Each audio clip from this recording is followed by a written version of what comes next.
Profanity Nation. Yeah, it's the new era of man for some old school fans with a new school brand. We got money on the mic with the plan in hand. And Stat Pat to his left, they go hand in hand. And to the right, we got Simpster, he putting it down. It's the Profanity Nation, we running the town. Yeah, It's the Profanity Nation. Hey, welcome to the show. Welcome to the Profanity Nation podcast, where we are the voice of the professional fan. We are here another week. We are live at 8:30 p.m. every Sunday. Thank you for joining us. Thank you for being here. As always, I'm joined by my co-host, Money Mike, Stat Pat. Let's start with Money Mike. Money Mike, how you doing? Man, I'm good. We lost a legend this week, though. We did. You know, we got to talk about that too. Okay, we'll talk about that. Yeah. Mr. Stat Pat, how you feeling? We in this bitch, man. Yeah, you ready, today, right? We ready today. Let's go, man. All we right, in this bitch. For sure, man, for sure. Lots to talk about today, guys. Okay, so we all know that the Westbrook Lakers are trying to trade or do something with Westbrook. Coach Ham says he wants him, but he's got to say that. Yeah. There's been lots of rumors out, lots of talk about different trade options or possible trades. Obviously, the Nets, Kyrie Irving was a big one. That has seemed to die down a little bit. Has a lot. Yeah, and that's usually a good sign to actually get something done, to be honest with you. But there was a rumor, at least something came out this weekend, that a possible 3-team trade. Money Mike, can you go over that for us? Man, look, this is so ridiculous. Right? So, I just don't understand already. This. Like, what exactly are we doing? Right? Okay. So there's a proposed 3-team trade where Westbrook is going to get bought out by Utah.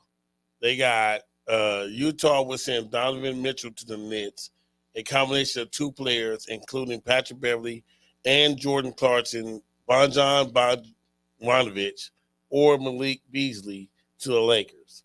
And the Jazz will receive a significant amount of draft picks and compensation from the Nets and the Lakers. And then they buy out Russell Westbrook, and then they're off the hook there. Right, and the Nets also would have to be part of veteran salary fillers such as Derrick Rose to make the salaries work. Mm-hmm. Okay. Now, look, I always have said, look, I'm not into getting like name brand players. Right. You know, like I want a team to be able to have players that have where they know what their roles are and they can be effective. But come on now. Like Jordan Clarkson, love Jordan Clarkson. Okay. He's cool. You know, 6 man a year. I think he definitely can help the team. Mm-hmm. Yep. But I mean, do I really want Patrick Beverley? You know, like, I mean, do I really want him? I know what he's gonna give. He's gonna change. I love the culture that he changed when he was over in Minnesota, but we ain't got no time for that. Like, we don't have the time for Patrick Beverley right now. And Bogdanovic, all right, I think I'd rather just keep Westbrook. I mean, I don't know. I really rather keep Westbrook. Maybe because I'm interested in seeing what Darvin Ham would do. Mm-hmm. Stat, I think the ship has sailed with Westbrook. Yes. I don't think he wants to be here. Right. We kind of talked this weekend about that trade. We weren't so turned off by it. In fact, we actually kind of thought it was maybe solid. Yes. Go ahead and share your thoughts on that. Yeah, because, and going back to what Money was saying beforehand, we were always talking about how the Lakers are always missing on these trades because they're always looking at the star power. They're always trying to get the big 3. And they sometimes need to have a cohesive unit. And so when I'm looking at this trade, I'm looking at how some of these players can fit and put the onus now back on AD and LeBron James to do their jobs. But we do need a solid nucleus. Now we got Lonnie Walker. I think he's going to be a nice piece. Thomas Bryant is going to be a better center than we had. Reeves is coming back. Reeves is coming back. We have these guys that are coming back. Then we also, I like Bogdanovic. Mm-hmm. I like that's a solid piece right there. That's a rotational person. That's a solid starter. Yep. That is going to give them some stability. So if we're looking at trying to, go back to just being a unit, and that's one thing we did have in 2020.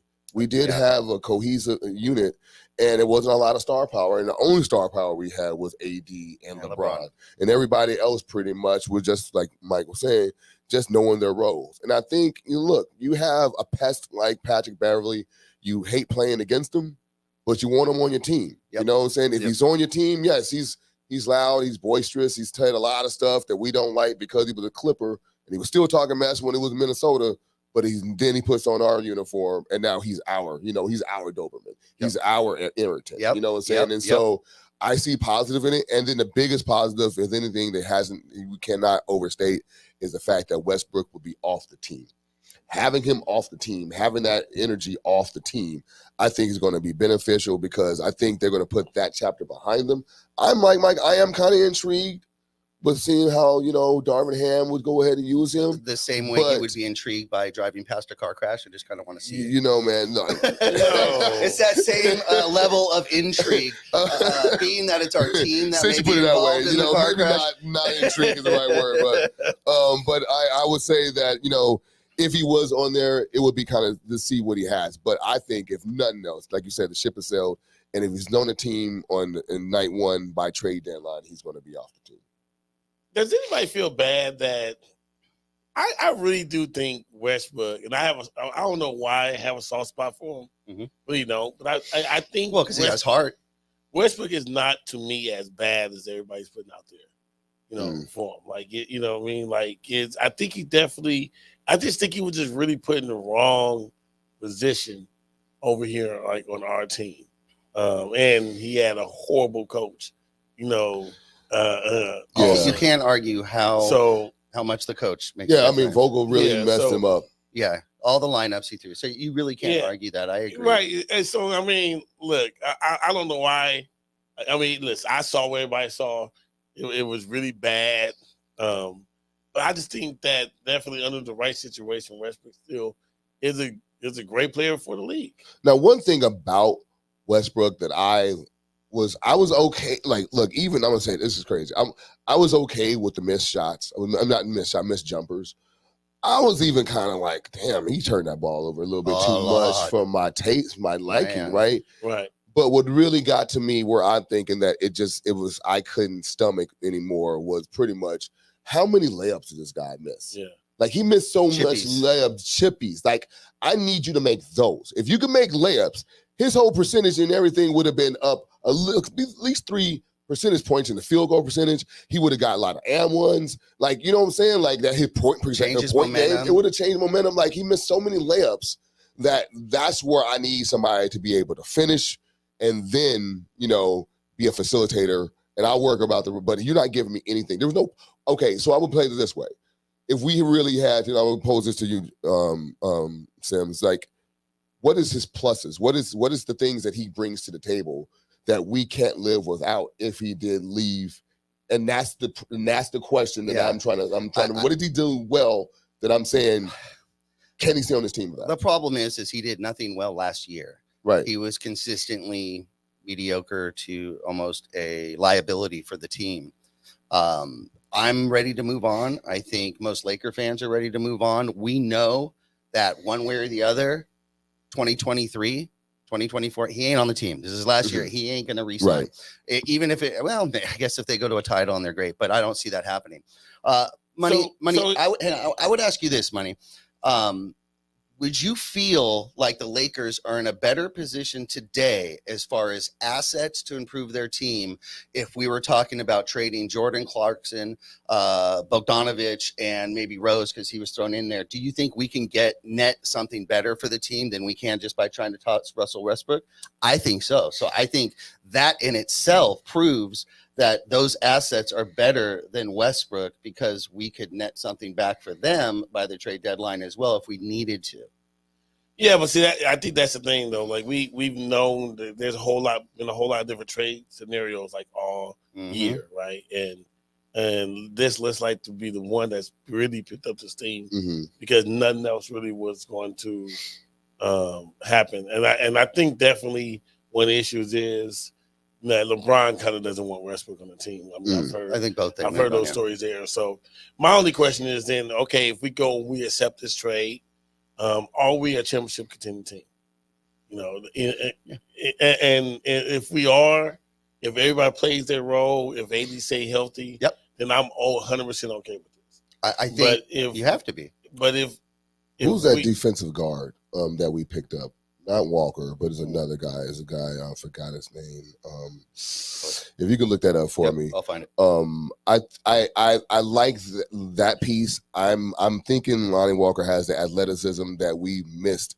One thing that the Lakers didn't miss in last year was athleticism. You can see it across the board. We were not being able to get back on D.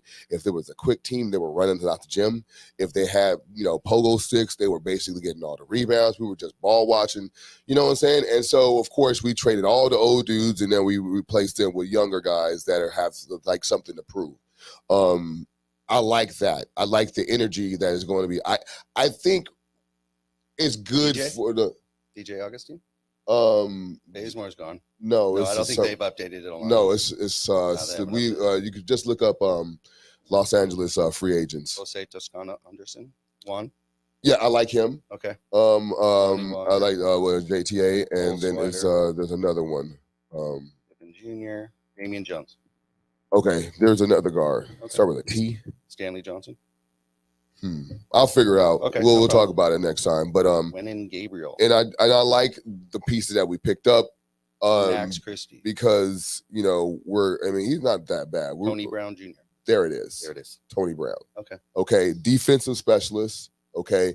Going to get us into that mode where we're getting back to where we were before in 2020, being a defensive unit, having Lonnie Walker also be a part of that second unit with athleticism.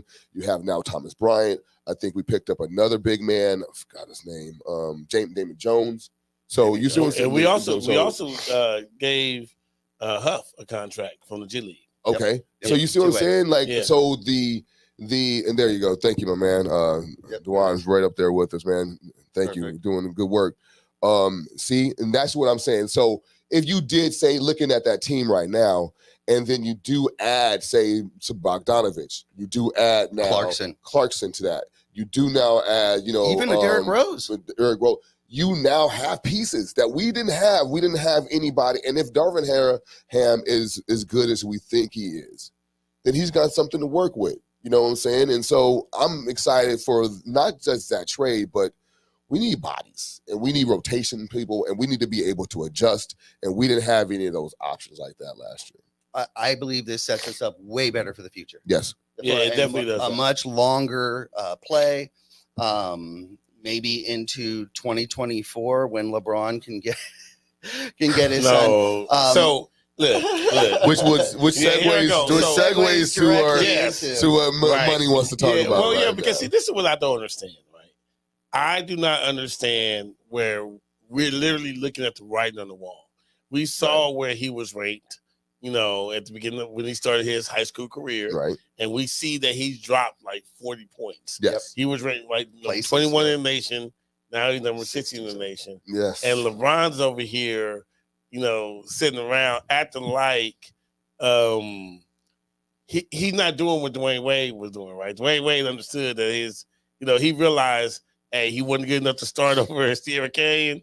So I'm just gonna put him on the G League, because I run that team now, and he's not gonna probably sniff the NBA. He may have to go the Gary Payton route. You know what I mean? Be down there a couple years. Yeah, you gotta grind. Look, dog. He ain't there. He ain't ready. He's not ranked number one. Let's just say what this is. Like we know, like he's not you. Sorry. It just ain't happened. There's a whole lot of super all-stars, that Michael Jordan never had anybody in the league. Like Isaiah Thomas never had nobody in the league, So look, your player, your son may not make the league, man. It's okay. You know what I mean? Sharif kinda not really making the league either, right? Like we drafted him. Pippen Jr. is gonna play. Yeah, but Pippen Jr. had to go 4 years of be undrafted, and he may make the team, So he may be a journeyman. He may be a Gary Payton Jr. Like, sometimes we just got to admit what it is. Like, we knew that LiAngelo Ball was not the best ball brother, right? Like, we always said it. Everybody knew that LaMelo was the best one, right? And that has been proven. Yes. Like, look, we know this. Yes. Look, Ronnie is not the one. You know what's funny about that? Because I think that was like this past week. I think they had pictures of LeBron in the Bronny and Bryce, I believe. Yeah, Bryce. Now they look. I think Bryce may be better. Now that's what we're about to talk about, because now you're looking at them. They standing next to each other, and Bronny is 6'6". What? Bronny was 6'3" to 6'6", I believe. And I think Bryce is taller than Bronny now, right? And he's younger. Right now, and younger, and he's 6'6". And I'm thinking like he got potential, might be 6'8", 6'9", and that's what we're talking about. That's what we're looking at. You know what I'm saying? In order for him to be that short, his jumper has to be super wet. You know what I'm saying? You can't be that and then live off of athleticism when you're still not that athletic. You know what I'm saying? Your dad is 6'8" and a freak. Should be playing tight end. You know what I'm saying? But he playing basketball because he can just run over fools. You know what I'm saying? I mean, he got skill. I'm not taking nothing away from LeBron, but I'm just saying his weight, his athletic ability is what sets him apart from a lot of people, right? And his son wasn't gifted with that. Same thing with, Michael Jordan Jr. Right. And this is another point I want to make. Have we, and you guys can maybe correct me if I'm wrong, but I don't remember any legendary player have a son that is just as good as him when they come to the league. Now, it's always a guy in the league, there's a guy in the league, and then he might have a son that's better than him. Case in point, Jelly Bean. Curry. Case in point, Steph Curry. You Dale and Steph. You also Clay. have Clay. You have Clay. Mm-hmm. You also have Jeremy Grant now. I mean, he's better than Harvey. Yeah. I mean, not saying Horace is his uncle. Harvey is his dad. Yeah. Right. You see what I'm saying? So yes, but have you seen it where it's like Magic Johnson's son? You know Magic Johnson's son. He playing basketball. Yeah. But I'm just saying, you haven't seen anybody that is legendary. Legend and then legendary. Now you see that a lot in baseball. You see that a lot in football. Something about basketball, it doesn't translate when they're just the guy is being so good, but it may be because of hunger. Because those guys are so good, these guys are entitled, and they don't work as hard. Maybe that's what it is. I don't know, but that's a really question for more deeper research. But anybody listening to the show maybe want to go ahead and let us know, because I don't know anybody that is bomb that had a son that was just as bomb. So. Right. No. What I'm looking at here, and I'm looking outside of basketball. I'm looking at the family son dynamic, and I believe Bron was quoted years ago as saying he regrets giving Bronny his name just because of the pressure that builds. I'm sorry. I want to play with my son in the NBA. So what are you doing now? What are you doing now? I mean, he drops a 67 and he's thinking, damn, my dad, they're going to have to draft me in the third round, second round. What am I going to go and draft? I mean, talk about the pressure. I mean, what? Yeah. That's what I'm looking. I'm thinking, okay, the Ball brothers, okay, you get LeVar. Yeah. But this is on a different level of pressure. It is definitely. I'm in my career, this is the best possible thing I could ever do is play with my son who may not be good enough to make it. Man, he's literally saying, I want to play with my son in the NBA. And his son's like, oh, shit, I'm NBA. I guess I'm going to the NBA. I guess I gotta make it to the NBA. Yeah, exactly. I'm 12 years old and I gotta make it to the NBA. Because we've been hearing about this for a while. Long time. It's not like we just been hearing about he wanted to play with his son 3 years ago. He's been saying that for a while now. And so, like you said, talk about pressure of just trying to make the league and then be hard enough. A one and doneer. That's hard enough. Literally being such an elite player that he chill out, pump the brakes. That's why, it's kind of cool when you're seeing what's the guy's name? Here's my question. How come nobody's telling him that his son's not good enough? Dude, are you serious right now? Who's gonna tell him that? Look, he knows. Who's gonna tell him? He knows. And that's another thing. He knows. Don't you think he's getting ahead of it? Him putting leverage on the Lakers, yep, and not signing his contract, because that's rumors. Allegedly, there's rumors that saying that he's putting pressure on the Lakers to be in a position in 2024 to at least draft Bronny. That means if they gotta trade people to do so, make it happen. Now, I think he's doing that because he knows damn well there's nobody going to draft him, and if they do draft him, they're doing a second round contract, and there's no guarantees because he can get cut. You know what I'm saying? And LeBron supposedly go to your team. That's not realistic. So he's trying to put pressure on the Lakers. So what are we doing? I mean, are we trying to win a championship or are we trying to please than LeBron. But we doing that. We're doing that first and foremost, appeasing him. Darn. Well, I don't think we're in the worrying about winning a championship right now until of just. Well, why not? I mean, that's what it should be about. We should be about, but this is a mom and pop operation and looking at revenue. See, I mean, this is what really frustrates me. That's where I look at it. This is what frustrates me about LeBron is because you have all these LeBron apologists and nobody's pointing out the fact that he literally is trying to not hold any franchise, accountable, but stranglehold. He's trying to hold the story franchise, the storybook franchise. You know what I mean? Like Sure. Nobody should ever hold storybook franchise. Los Angeles Lakers, Boston Celtics. Right. You're not bigger than that. Right. You're just not. Like do you know what we've done? What our history is? How can you have that much power to want to force something that we know? Like, dude, your son sucks. He ain't good enough. You know what I mean? Why can we not say that? This dude is not blowing up. He ain't averaging 30 points. He ain't doing what LeBron was doing. He's not climbing the ranks. No, he's not. He's dropping. He's dropping. In the ranks. He's not. Yeah, like I mean, LeBron, because everybody else in his category is excelling and growing, and the gap between I have a superstar dad who plays basketball and can give me tips versus I don't, and I'm learning from coaches and on my own, that's getting smaller with natural God-given talent that these other kids have. So he was up there because he had the tips, he had Braun behind him, he had all this info. Now that these players are catching up with knowledge, and you're seeing that. Yeah, you see it. Look, LeBron knows what a star, he knows, high school player looks like. Yep. LeBron knows what a player that could bypass college and make it to NBA looks like. That's not his son. Right. By no means. Right. Nobody's looking at him, talking about projecting him to be even a second round draft pick. But LeBron, so why would he want, like you said, why would he want to put that pressure on his son, number one, and on any franchise, number two? You said something right now about why isn't anybody saying anything to him? And I think, especially when we're talking about like holding the storied franchise, a hostage, and not having anybody in the building that's going to be able to step up to him and say something like we don't do that here. Now, I'm going to tell you one person that did do that. That was Pat Riley. Yeah. Pat Riley didn't take his stuff. Nope. Look, man, you want to come over here, you want to do that, we'll move heaven and earth over here for you. But if you want to go back to Cleveland, you go back to Cleveland.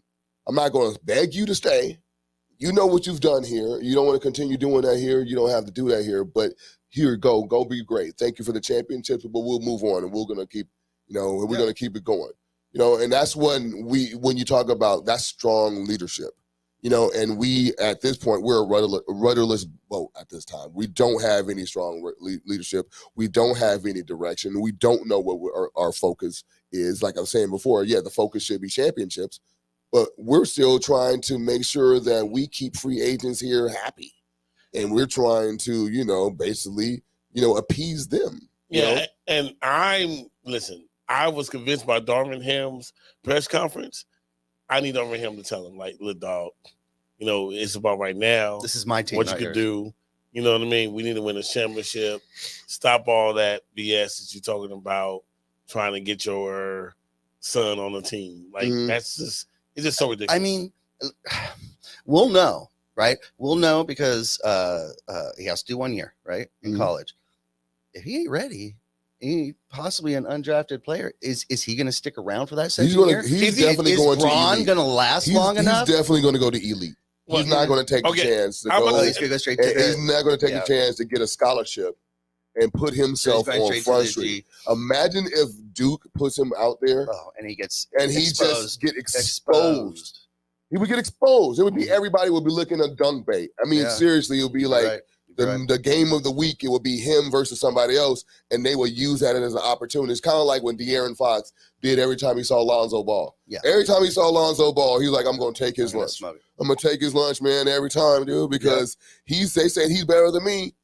Well, I got to show him. I got to show him. This is a showcase. And he's still doing it. He's still doing it. Every time they match up, he still takes it personal. Absolutely. And that's what I'm saying, Absolutely. Is he going to get playing time in the league? He has to. Probably Why because does he have to? well, Because see. he's going to get. He's going. This is a showcase. Elite is the showcase. Yes, but I'm just trying to understand. So this guy is the end all of everything, right? So whenever he say go. Who this? We're talking about LeBron James. I mean, he's been that way for the past 10 He's brought years. so much money to the league. I mean, they're gonna. It's so ridiculous. It is, but you gotta understand though. You know what I'm saying? You do understand. You just don't like it. You understand. You just don't like it. Good call. Good call. You get it. You don't like it. My comparison would be like Tom Brady, right? You know, like Yeah. in the NFL. But Tom Brady, he just does like what he does, and if he goes decide he wants to move the team, and he call Gronk and say, hey, come out of retirement, come play with me. Hey, go get AB and play. He's done that same type of things. He's gotten players to come to a team, that he literally went and handpicked. So I understand the respect that you have for players like that. But at some point in time, these players have to be able to perform, right? Right. Gronk performed, cool. Yes. We'll rock with him. AB, after the fool, all right, cool, you out. You know what I mean? Like, at some point in time, I think that should be the standard, at least at minimum. Like, okay, it completely degrades the league if guys are getting in based on nepotism. They don't have the skills. But you got to be able to perform, though. Well, yeah, that's what I mean. If you but don't, see, then they get see, it is a results league though, because at the end of the day, you put them on the team, and we're gonna see in the first 5 games, right? We're gonna see if you help me, because if I'm a coach, I got my career is at stake. Online, exactly. You know, it's online. If I can't be throwing you out there because I got LeBron over my shoulder talking about play my son, man, you gonna pay my salary? Okay, so we for sure making the playoffs this year, right? We have to. Because if we don't, health in line, we're there. If we don't, then this dude should have no say so or whatever. It's based on. If he misses the playoffs 2 years in a row this late in his career, then you got to get rid of him. Yeah, it's a wrap. Got to get rid of him. It's a wrap. Hey, get rid of him. I love that. Then you would get rid of the guy. Okay, so there was one more rumor out there that I read. It was just on Bleacher Report, as a matter of fact, and we've discussed this as well. The rumor is, and it's always source says, some Laker execs want to trade AD. They feel AD is the one that should be traded. Keep Braun, keep Westbrook, trade AD, get the assets, and build from there. We obviously understand why. It's not his talent. It's not his drive. It's his inability to stay healthy. What do you think about that as an option? I don't like it at all. You don't like it? I don't like it. And I really believe it's going. I'm hoping. I'm hoping, but I think it's going to be the AD revenge season. And if we do see a healthy AD motivated and pissed off, I think that is the scariest thing that we've seen. Because is he motivated? Is he pissed off? But he has to be, because everybody's calling him. They're calling him Mr. Glass. Yep. They're really. We've been doing that, but they're pinning this. No, but last year, heavy now. But last year they pinned pretty much the title hopes on his injury status. Before it was like, well, if we had AD played all the season, then he got hurt at the end, and then it was like, oh, well, we had an AD or a healthy AD, then we win. Mm-hmm. Now we're like, AD has to stay healthy as a prerequisite. He has to stay healthy first. If we stay healthy, I think his talent is going to shine. He's going to be in shape. He's not going to come in out of shape like he was 2 years ago. He's going to come in shape, and I think he's tired of people talking shit. They're talking so much shit. I believe so. I mean, think about, like, remember he said, I haven't touched a basketball in 2 months. And he got flamed for it. And now all you seeing is this AD shooting pictures with lethal shooter. He's just out there in the gym now. He putting in that work because he's listening. He's listening to the narrative. So I'm thinking now, if he comes back, he will be motivated, because who's going to stop him? Nobody can stop him. He's got to be hungry. He has to be hungry. If he's not hungry, and then he can be traded. One title is okay. Well, he got to be traded. Yeah. You got to be hungry. You got to be hungry. This is a make or break year for a whole lot of people. Yeah, for a lot of people. Yeah, except for Darvin Ham. I think Darvin Ham. Name the people that you think it's the make and break. Let's go there, and then after that we'll cut to break. Go ahead. I think it's definitely LeBron is definitely make or break, because no matter how you look at it, narrative of him, we did not make the playoffs. We didn't even get in the play in. Correct. AD 100% also. He has to be healthy. He has to play at least 65 games. That's my minimum that AD has to play.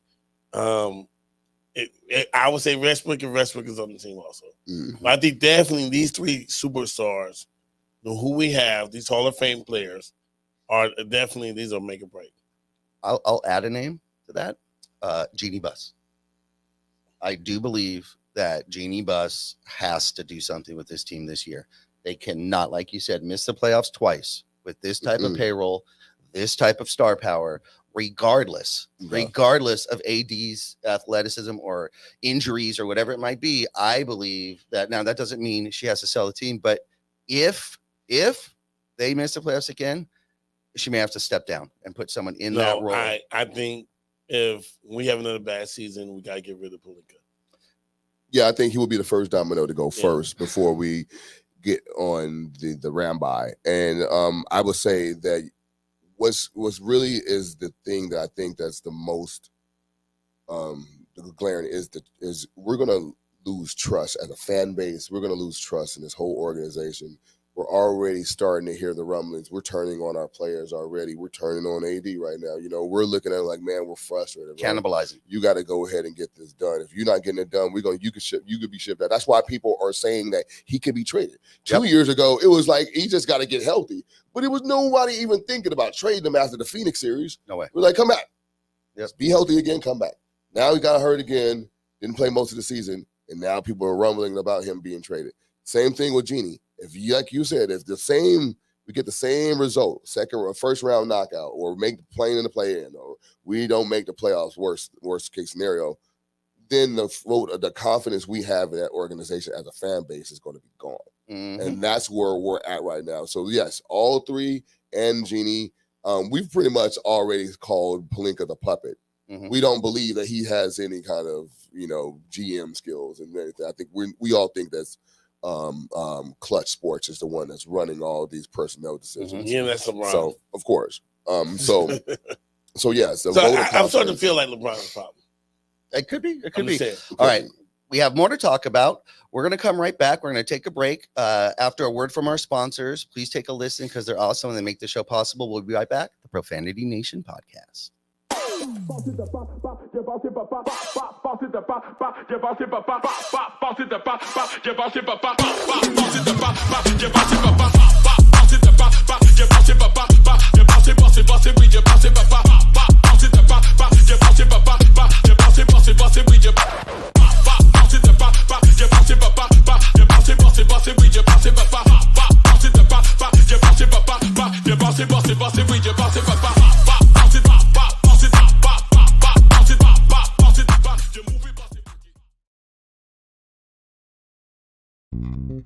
United One Protection Services. With over 30 years of experience, United One Protection Services has more expertise and knowledge than the other security companies combined. Residential, commercial, municipal, or institutional, United One Protection Services does more than just security. We protect your livelihood. United One Protection Services.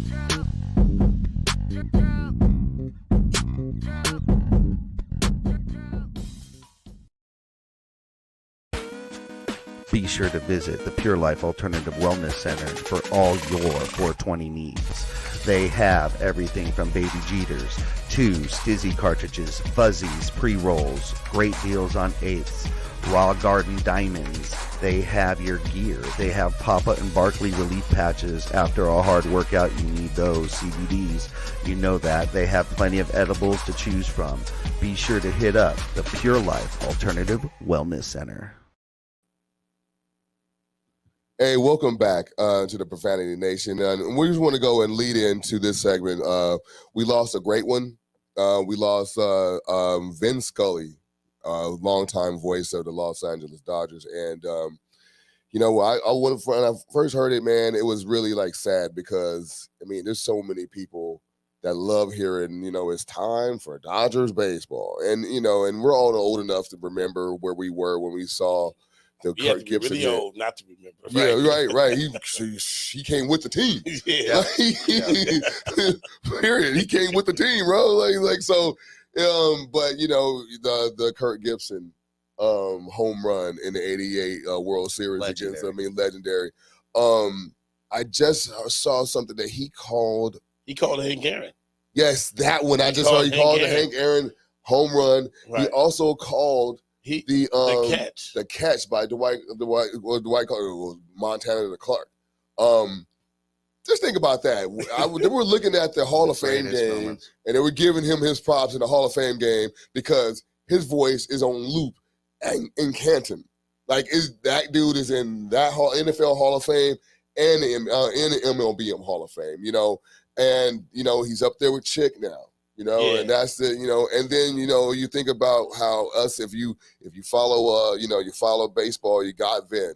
You follow basketball, you had Chick. You got the Kings jersey on right now. You know about Bob Miller. Like, we have been blessed with the greatest voices in all of sports. Oh, and been so here long. in Los Angeles. And so long. Oh. It's just sad the fact that we are no longer going to have his presence. Mm-hmm. He was already retired, but you knew he was around. It was just, and he was 94. So, like we already talked about this before, like, we're at an age where our heroes are going to be passing on. Yeah, but you know what it is? What's really interesting when you see, I don't know what it is, like once you get up in age, you kind of expect it, and then it's almost like a point when like they gonna live forever.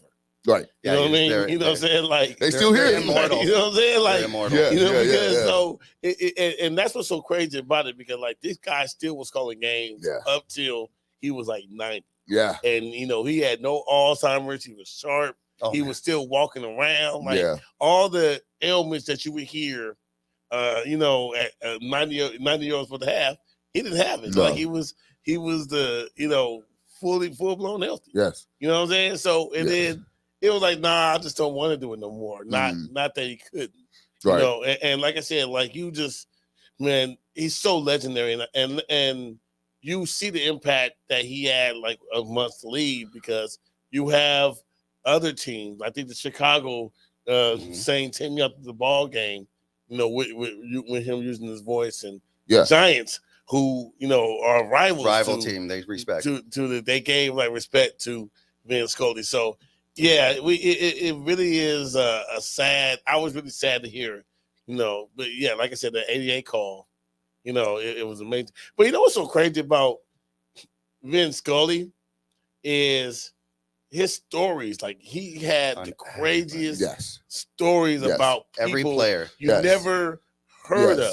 Yes. You know what I mean? It could be a rookie. This is the first time this reliever's coming in. He grew up and blah blah blah, blah right. instantly. Right. You like, what are you talking about? When he was in third grade, it's like but see, you knew, like, that's how you were introduced to every team, every player. But see, but that's not the dope part.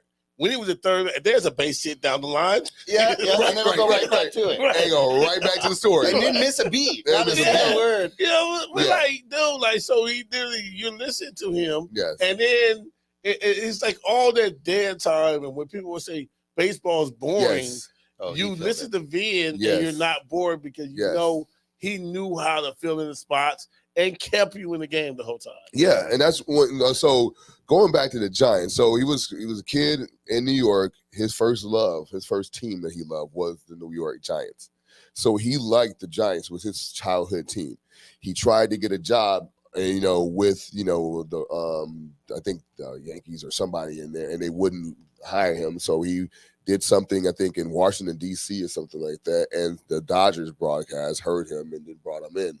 And then while he was out here, the Yankees at one point tried to come for him and say, would you like to come? You're a New York native. You come here. Wouldn't you like to go ahead and be, the voice of the Yankees? Now imagine, what I'm saying? Vin Scully would be just as revered if he was the voice of the Yankees, but he turned them down, and he wanted to be just the voice of the Dodgers. And one thing I like about him, going back to what you were saying, Money, is his delivery.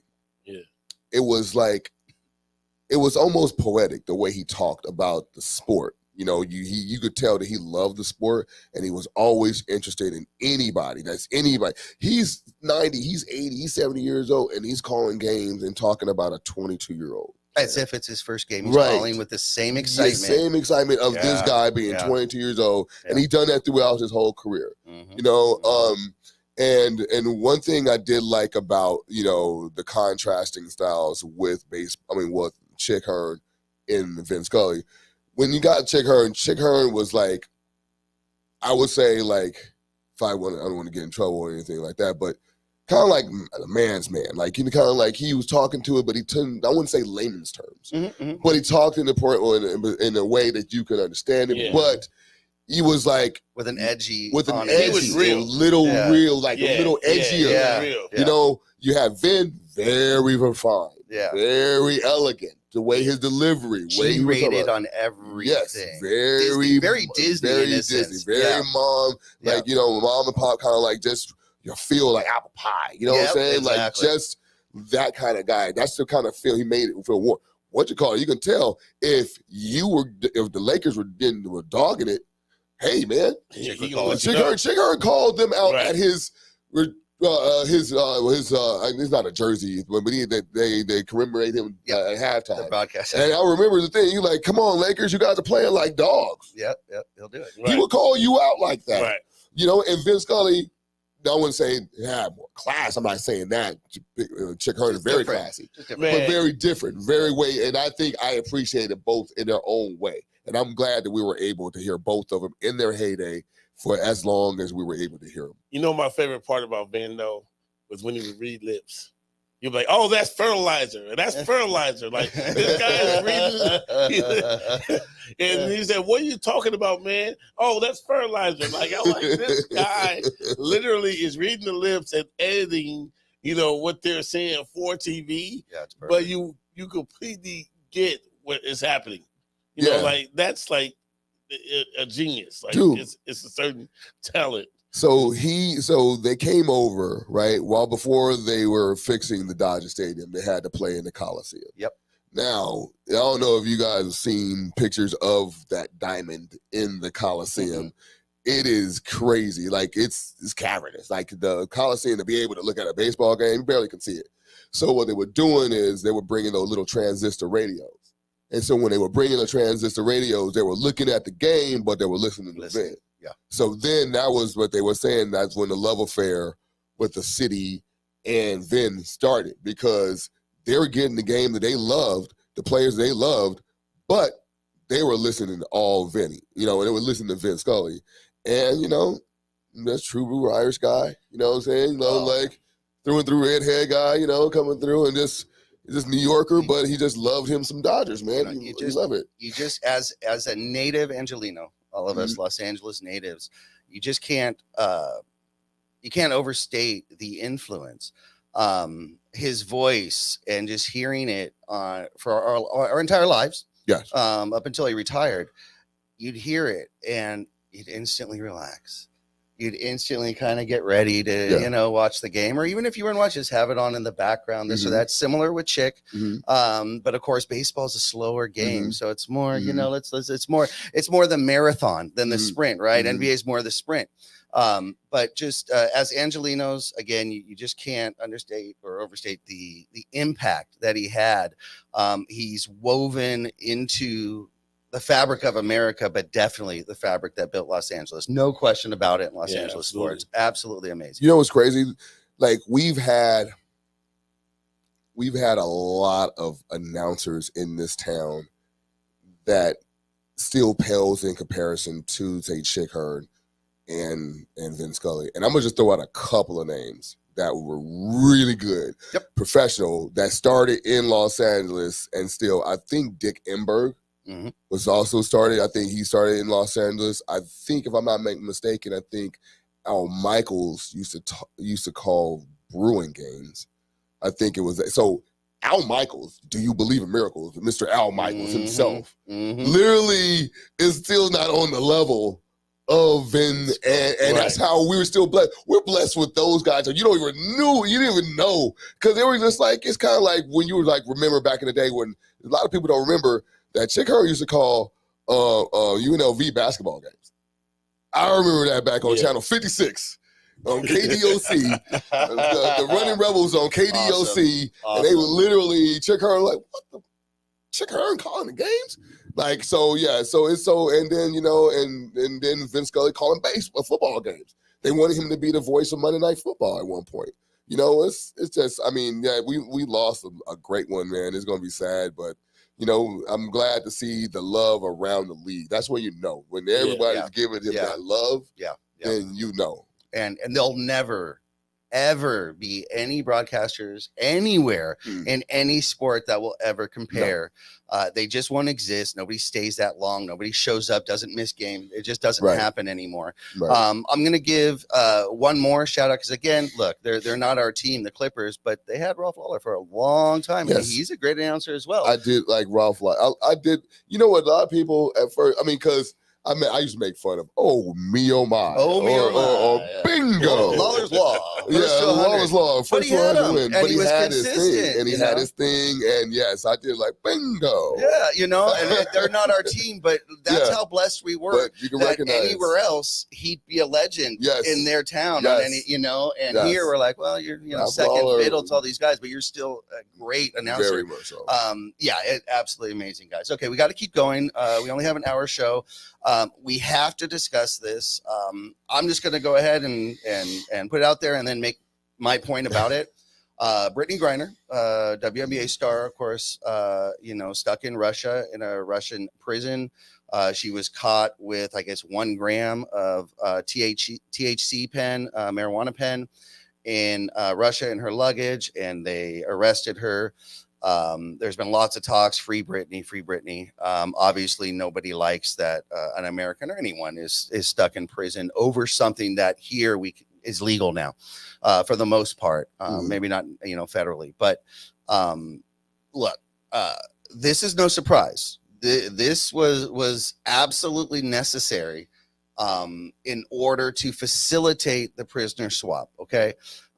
Russia was already drooling at the fact that they had a piece that America and American fans would want back.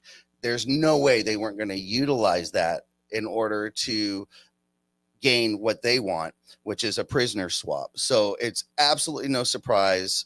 Anyone who was shocked by that shouldn't be, because that was exactly what's expected. And now the U.S. and Russia can now discuss the terms.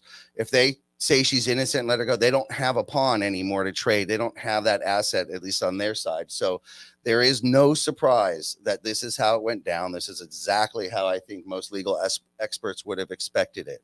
Whether you agree with it or not, that's to be your case. In my opinion, when in Rome, act like Romans, obviously it was a mistake, but it's a cocky mistake. It's it's okay, I'll get away with it, or I'll take a chance.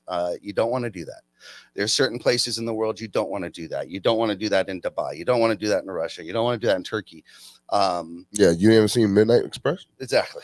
Right. You just don't do that. With that, she will be home. She will not spend 9 years in a Russian prison. They're not going to let her out early. They're going to swap her for a prisoner swap, and she will be back. Now, how she is viewed by America and American sports fans at that point, I think it'll change a little bit. I think right now everybody's free Brittany. I think when she gets back, it's okay. Now it's our turn to kind of tell you, you done effed up. Yeah. You messed up. What were you thinking type of thing. It's not, to pile on right now while she's in prison, but I don't know. Stat, do you feel like she is going to come home? We don't know exactly when she is. Do you think it'll be a open door right back into the WNBA? At this point in time, they might. Only reason why I'm saying, because they did some demonstration when they found the news out. They had this moment of silence, or they did something in the WNBA. I forgot what they did, but not commemorated, but understanding that Brittany's in jail for 9 years, and now we want to acknowledge that. And so they won't ding her on conduct, unbecoming of the league. If we're really being technical, though, it is that, because it is Literally, If you put yourself in if position. one of those, if a WNBA player in the Yeah. States today got caught with that in a U.S. airport, she's suspended. Right, and that would be that. And this is now she's used as a political pawn. So now they're looking at it like her being like some kind of political, prisoner. But I'm with you guys when in Rome, you know better. And you too, and what doesn't she play professional ball there? Yeah, that's what she was doing there. Yeah. So you know the rules. You know the You rules. know the rules. And yes, You it's signed harsh. the contract. And You yes, did it's that. stupid because in America, weed doesn't get you. I mean, well, let's take that back. There's a whole bunch of people. Well, That's why it's hypocritical. Right. There's so many people in Thank America you. that's still in jail that are for serving 30 years for marijuana crimes. for possession. Yes. With no intent to distribute. Yep. Yeah. Yep. So Yep. so. Absolutely. I mean, you know, look, I mean, it definitely is a touchy subject, but I did get annoyed at the narrative. You know, I'm a narrative guy, right? Mhm. You know, so when you go and you say, okay, Brittany Griner is wrongfully accused, but she pled guilty, I'm like, okay, so no longer is she wrongfully accused, right? Like, you know, when you go and say, well, that's not fair, I said, but our U.S. government rules and guidelines and Russian rules and guidelines are different, right? Mhm. So, you know, over here, I think the maximum is 2 years if you get that. Iman Shumpert just got caught with more than what Brittany Griner did, and you know he was home that same day, and he's probably gonna get probation, right? But then these are the laws of the United States. We cannot go and dictate what the laws are of other countries because we don't want them to dictate what the laws are of over here. Right? That's important. That's really important because that's a point, Mike. Because if a Russian player came here, committed a crime that we consider heinous, but it's legal in Russia. Yeah. Right. How are we treating it? Oh, okay. You know, diplomatic immunity? No. Right. So I mean, I think that's kind of like, first of all, I think it's very unfortunate. I you know, my personal opinion is that, you know, she definitely should be back over here. But dude, you know where you're going. You know going to Russia. You know that you probably didn't know that. And she's been there before. You probably didn't know that he was about to go and attack Ukraine. but you knew that there was conversation about it, dog. Like you knew these things were kind of going on. Like I just don't. It's just so. It's so unfortunate that she made a mistake, and there people are blaming, are comparing. I don't know if you guys heard when Leandro went over to China and the sunglasses and all. Yes, look, they could have reamed him and the same that thing, but they decided not to, right? But I just hate for people to say it's unfair.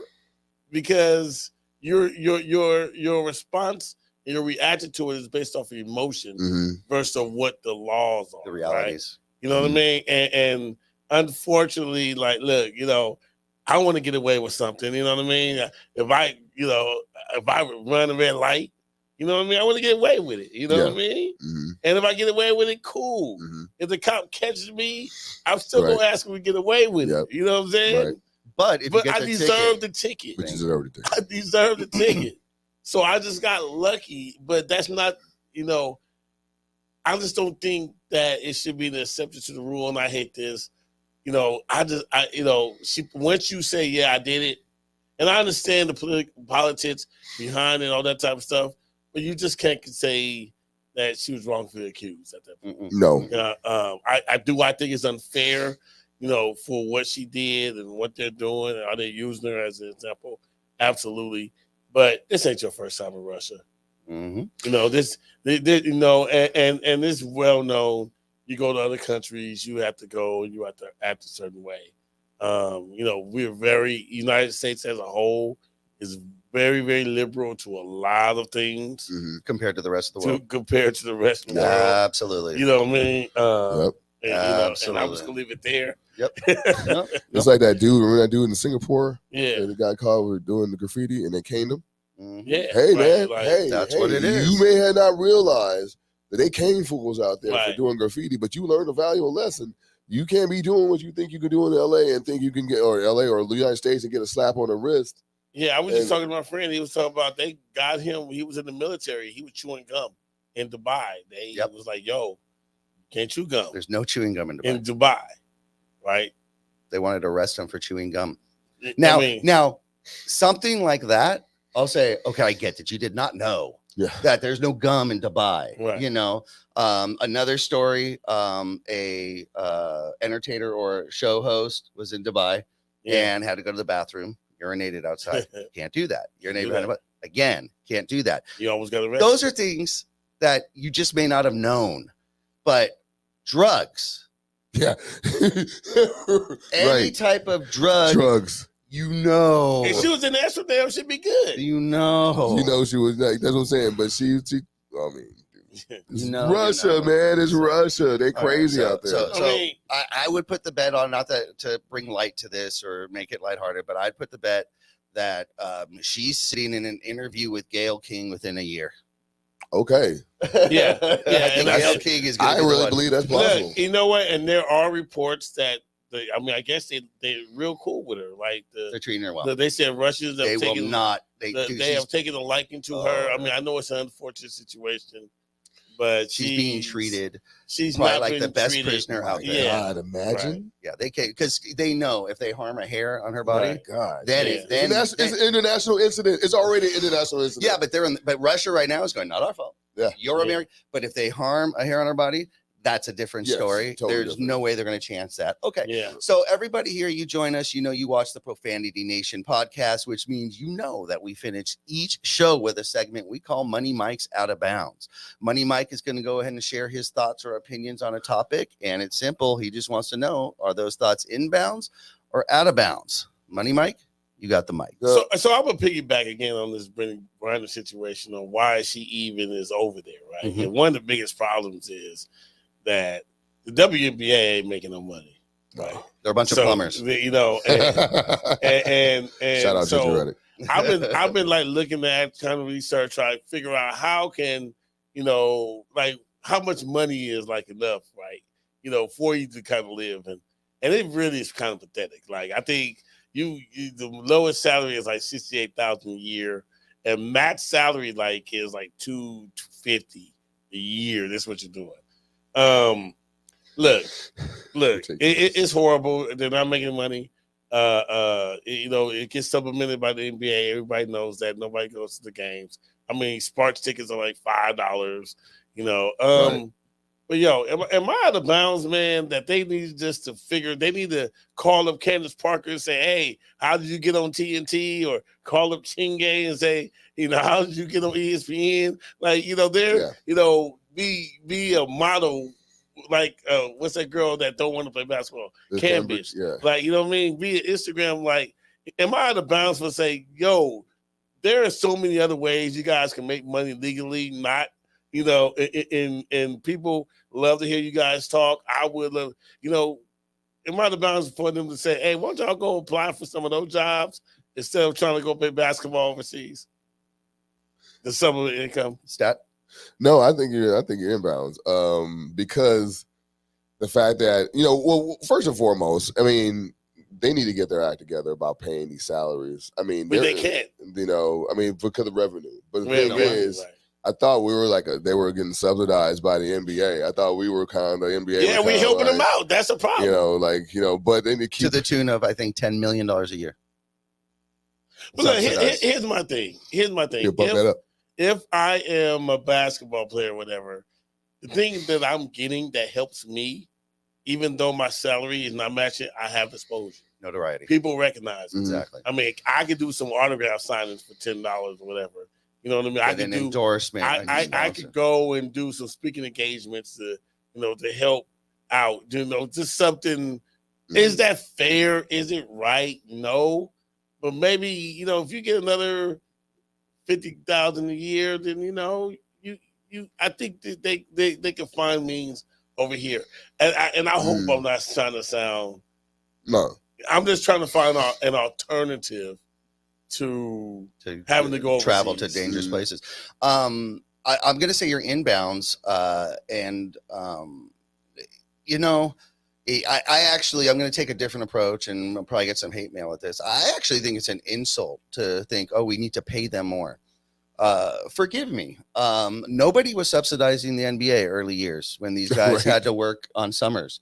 That's what made the NBA what it is today. That's what made it possible for players to go there.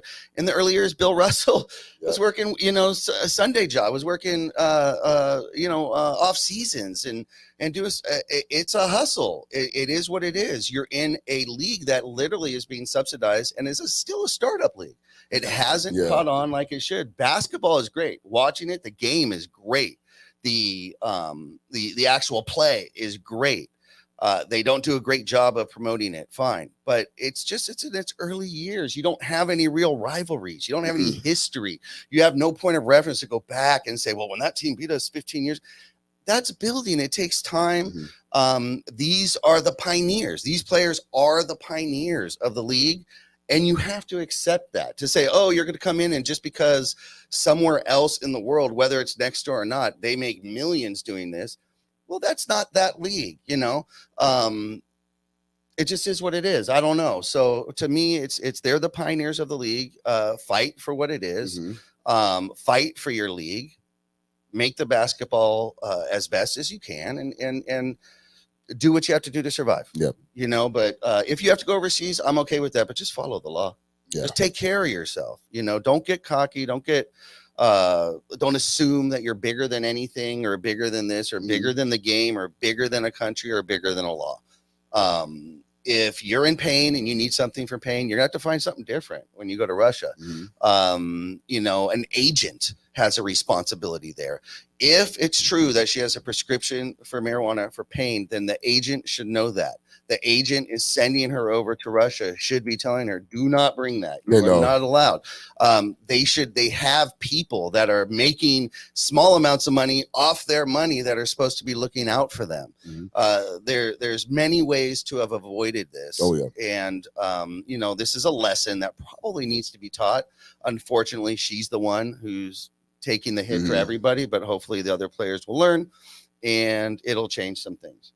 Guys, thank you so much. This was a great episode as always. Next week we have a great guest. We have great guests coming up for the next 5 weeks. So be sure to join us coming up. And pretty soon we're going to have on the show the great Peter Vesey. I can't wait for that. Yeah, Peter Vesey is going to be on. Be sure to keep up to date on our Instagram and YouTube so that way you don't miss that show. We'll let you know. You'll see the promos. Until then, this is the Profanity Nation podcast, voice of the professional fan. For Money Mike, Stat Pat, our producer Dewan, I'm Sibsta. We'll see you next week. Thank you so much. Peace.